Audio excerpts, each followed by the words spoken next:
Hello everyone, it's Annie and I'm here today with my August wrap-up. August did not really work. My average rating was 3.75, which isn't terrible, but it's really not great. I only had 2 5-stars this month, and I did DNF a book.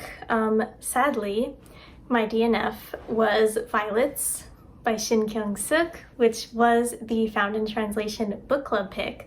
So I was really upset that I DNF'd this because I was actually the one who suggested this to the group, to Noelle and Britt. I mean, it's a sapphic historical fiction about South Korea. I thought that it would be 100% my thing, but unfortunately it wasn't. I got about 30% through and I just hated every moment. It wasn't that I didn't like the book, it was just that at this point in time, it was incredibly boring for me and just, it didn't seem like anything was happening and I just could not force myself to read it.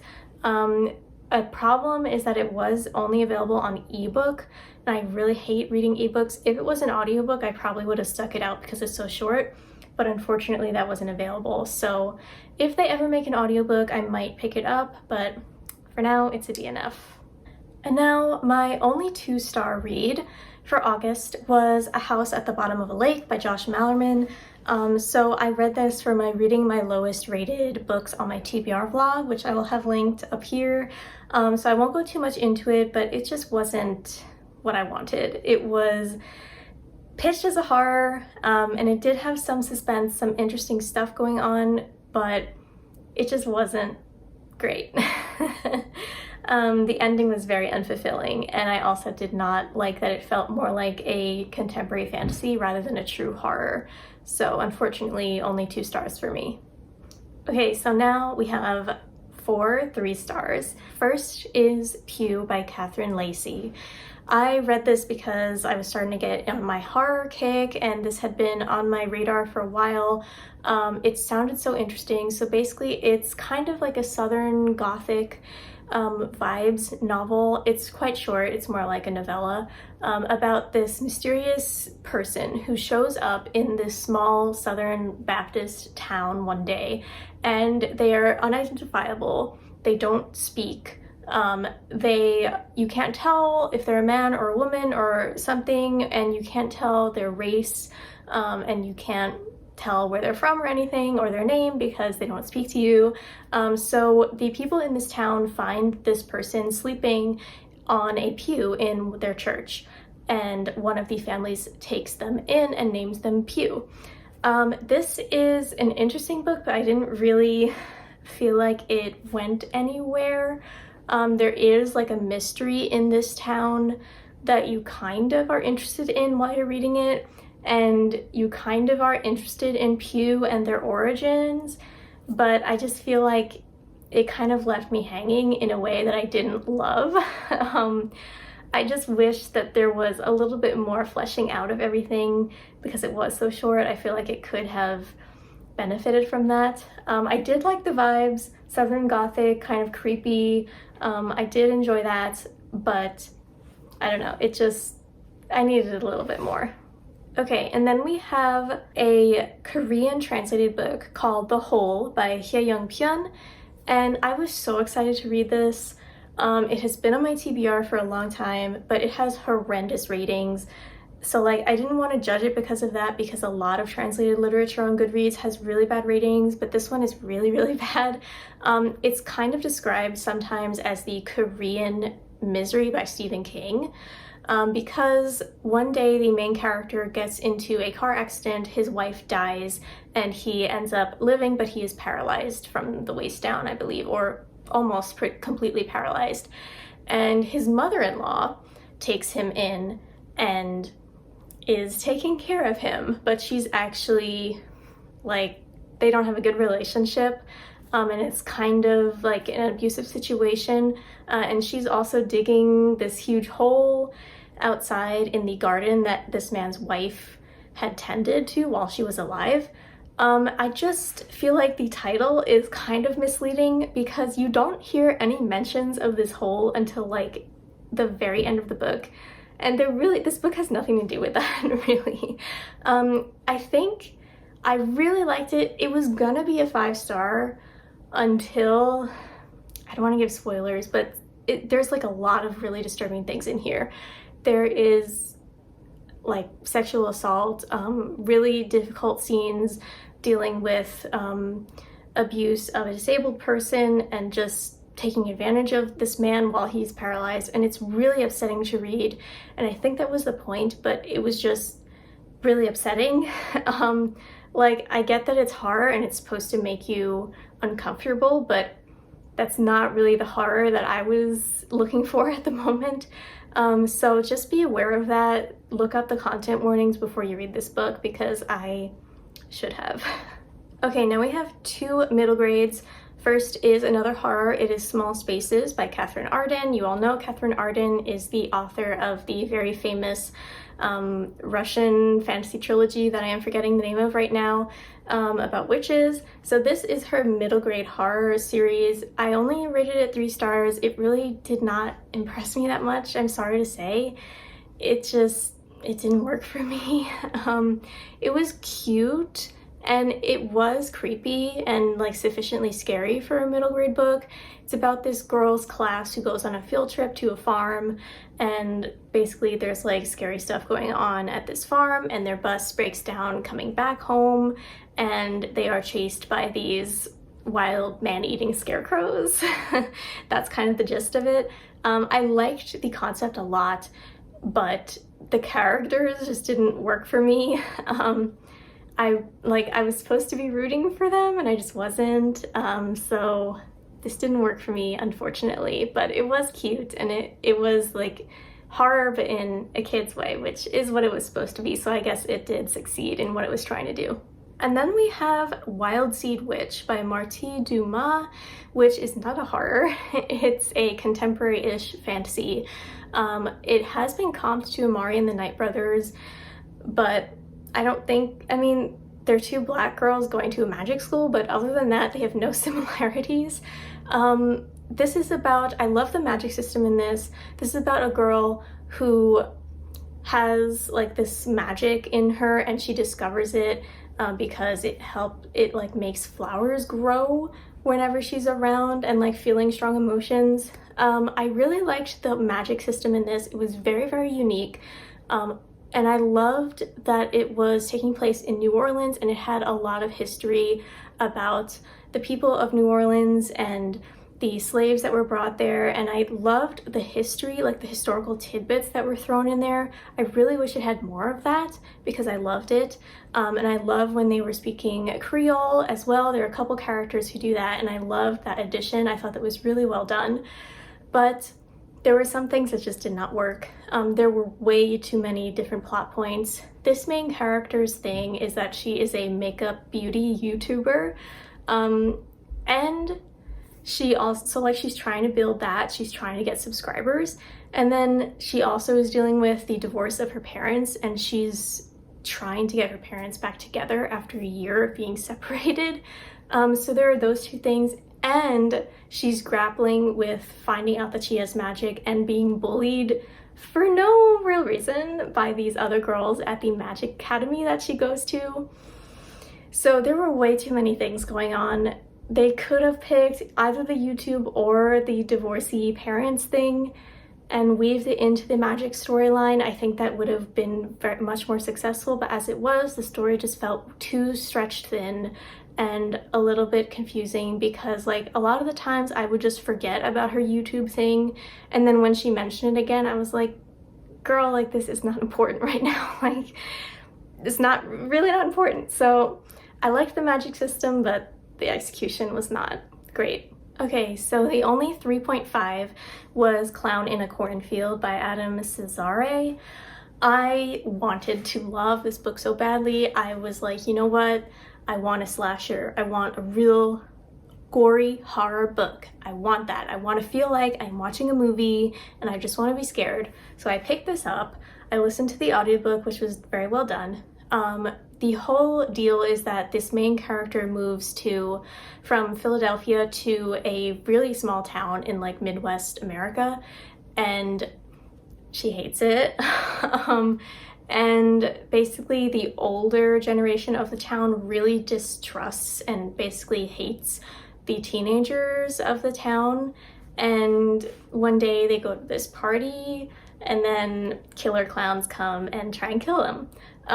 Yeah, so there's a lot more to the plot than that, but that's basically what it is. I feel like these slasher elements were really well done, and there's like a really high body count in this book, so if that's what you're looking for, you will really enjoy it. I thought this was going to be a 5-star book. It was going that direction, but the motivation that the evil people had for becoming these killer clowns was just so stupid.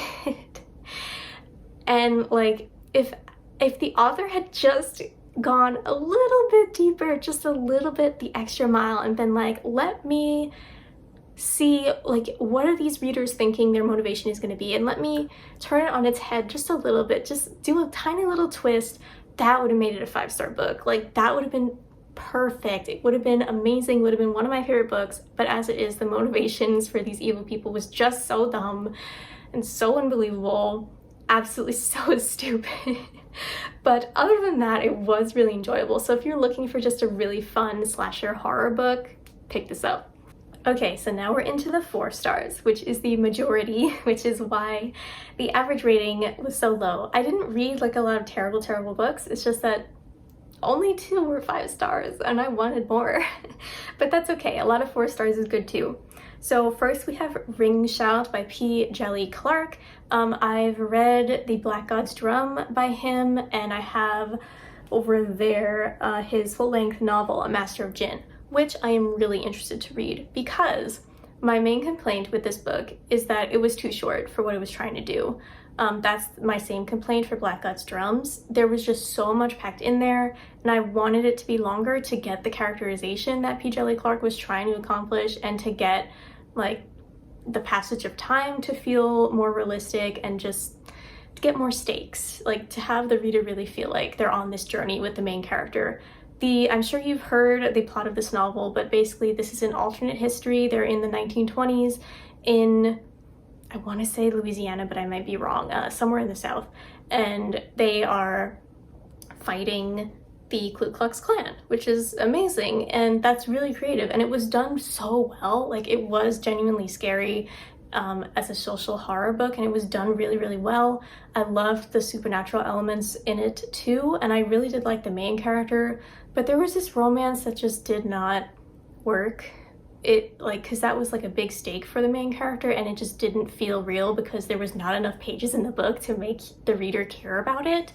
And there were some secondary characters that could have been really cool, but there just wasn't enough time to get to know them. So I really am looking forward to reading P. Djèlí Clark full-length novel, because I think he's an amazing writer, but I just want to see what he can do with a full-length book. Okay, so now we have three actually middle grades. First, we have The Wild Robot by Peter Brown, which was cute. It's exactly what it sounds like. It's about this robot who shows up in the wilderness in a forest one day, and she becomes friends with the animals, and you know, the kind of marrying of technology and nature. It was very cute. Not a lot of depth, but it is a middle grade. If you're a fan of the Monk and Robot series by Becky Chambers, you'd probably really love this. It's a great, the same kind of solar punk tone. I really enjoyed this. It was very cute. And then we have The Red Pencil. So this is about a girl named Amira in Sudan, and it basically talks about her life growing up until her village is attacked by the Janjaweed, and she loses everything pretty much. And she has to go to a refugee camp, and it is told in verse, so it is quite a quick read. I don't know, I usually do like novels in verse, but I feel like this maybe could have benefited by being written as just a normal book. I don't know. That's why it's a 4-star. I feel like it could have been more, but it was very moving, very well done, and you know, it's a story that people should pay attention to. And then For the last middle grade, we have Midsummer's Mayhem by Rajani LaRocca. This is a retelling of Shakespeare's Midsummer Night's Dream, and this is about a girl who loves to bake, and her dad is a food critic, but one day he comes home and he's different. Like, he doesn't really taste anything, and he doesn't know what he's doing, and he can't help her win this baking contest that she's trying to win that is being held by a new bakery in town. If you've read The Midsummer Night's Dream, you basically know the plot. It was so cute. I absolutely adored the main character. She was really complex, really well written, and I really loved all the descriptions of the baked goods that she bakes. So delicious. It just made me want to bake so badly. This cover is a really good representation of what the book feels like. It's just so cute and comforting, and I just loved it. I loved it so much. It was so cute. Okay, so another book that I read for my lowest books on my TBR vlog is You Must Not Miss by Katrina Leno. This is about female revenge. This is about a girl whose life is basically falling apart. Her friends hate her, her mother and her father are split up, her mother's an alcoholic. There's a lot of upsetting content in this, so please check out the warnings before you read this. It is quite short. That's my only complaint with it, because I feel like if it were longer, it just could have gone the extra mile and been a superstar book. But as it is, it's a 4-star. I really enjoyed this. It's dark, and I did relate to the main character quite a bit. I think it's a great story. I don't really understand why it has such a low rating, but check out my vlog for more of my thoughts on this. Okay, and then we have 3 arcs. First, we have A Venom Dark and Sweet, which is the conclusion to the duology, The Book of Tea by Judy I. Lin. The first one I gave 5 stars, A Magic Steeped in Poison, amazing. A Venom Dark and Sweet was a good conclusion to the story. The only complaint I have with it is that it was definitely slower paced than the first book. I love the world building. I love the magic system, the tea-based magic system. I loved it. I love the characters as well, but I just felt like it was way slower paced, so it was a little bit more difficult to kind of get immersed into at first, which was a little bit disappointing because The Magic Steeped in Poison was so amazing, but that's okay. This is a really good conclusion. I'm not going to give any more details because it is a sequel, but yeah, it's just a little slower paced because I think there's more politics in it. A little bit more politics than usually happens in YA specifically. I tend to like political intrigue. I know a lot of people don't, so just be aware of that. The next arc is Self-Made Boys, A Great Gatsby remix by Anna Marie McLemore. This was my first Anna Marie McLemore book. Can you believe that? Like, that's just ridiculous. I'm definitely going to read more from them. Very, very excited. This book was great. Actually, now that I think about it, maybe it's a 4.5. This was amazing. I love the remix series. I've read A Clash of Steel, The Traveler's Way, The Way of the Traveler, or something like that. That's a Robin Hood remix. They're great. This was amazing. This is obviously a Great Gatsby retelling, and Nick is in love with Gatsby, so there's that. That's explicitly said. And both Nick and Gatsby are self-made boys. They're trans boys, and that is amazing. The representation here is so well done. I absolutely loved the inclusion of lavender weddings into the plotline. I love how Anna Marie McLemore took these characters and really made them their own. I just loved this so much. And also the inclusion of a Latinx point of view into the story as well, and talking about issues such as passing as white and things like that. That is so well done and so perfect for the historical time period as well. It was just really, really good. I think, okay, I'm trying to remember why I didn't rate it 5 stars. My complaint is that the main character, Nick, was really well fleshed out. I mean, obviously the story is from his perspective, but I feel like the other characters just felt a tiny bit flat for me. They really did not pop off the page like Nick did. And I wish they had gotten that characterization. Like, Gatsby is a super important character, and then we have Daisy and Jordan. They're all really important to the story, and I just feel like they didn't get as much attention as they deserved. So yeah, those are my thoughts, but I highly recommend this. You gotta read this. And then Funeral Girl was superb. Actually, this might be a 4.5 as well. Yeah, let's change these to 4.5, both of them, because I enjoyed this so much more than I thought I was going to. This was on my radar because it was queer and because it was like a YA horror, but it's actually not really horror. It is about this girl, Georgia, who lives in her family's funeral home, so they're morticians by trade, and she really doesn't like that. She's very afraid of death. She has anxiety, and that is so well done. That mental health representation is really, really well done. Like, this book is YA, but it tackles such difficult topics, like fear of your own mortality. Like, that is a big topic, and grief as well. It tackles, and like communicating with your friends and family, and just generalized anxiety as well, and panic attacks. It deals with all of those super, super well. So one day Georgia is attending the funeral of this boy who dies, who was a classmate of hers, and when she touches the dead body, she can see the ghost of the person who died, and she tries to help him. And I really loved their relationship that blossoms. It's not romantic. She is asexual, so that is amazing. We got an asexual main character. Her best friend is non-binary, and that representation is also done super, super well. The reason that I didn't rate this 5 stars is because the best friend just felt like they weren't really a fleshed out character. They just felt like they were there just to give Georgia, the main character, someone to talk to. And like, kind of like in Coraline, how in the book there wasn't YV, but in the movie they added him just so Coraline wouldn't be just talking to herself and she would actually have a person to voice her thoughts to. That's what this best friend felt like. They did not really have a personality other than being like, Georgia, you're doing this wrong. Georgia, I'm going to support you. Like, it's like, okay. They kind of flip-flop between hating Georgia a lot and loving her, so I just felt like their character wasn't really done very well, but everything else was amazing. I really highly recommend this book. This book was great, and I feel like it's slipping under the radar, so more people should be reading this. Okay, last 2 4 stars. First, we have The Changeling by Victor Laval. Guys, what is this? Like, what? What happened? What is this book? This book is very weird. I don't really know how to explain it, but basically this guy and his wife have a baby and their life was happy, but after she has this baby, she kind of goes off the deep end, let's say, and she decides to kill this baby.